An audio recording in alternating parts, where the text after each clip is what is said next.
This is the most useful, versatile rhythm pattern in the whole world. Get this under your belt, do it with vocals, and you are going to be flying.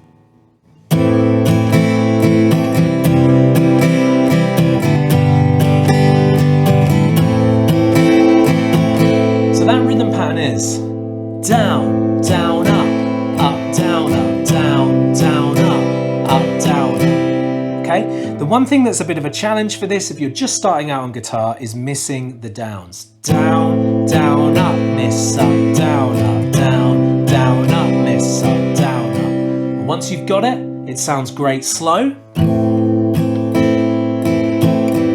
It sounds great fast.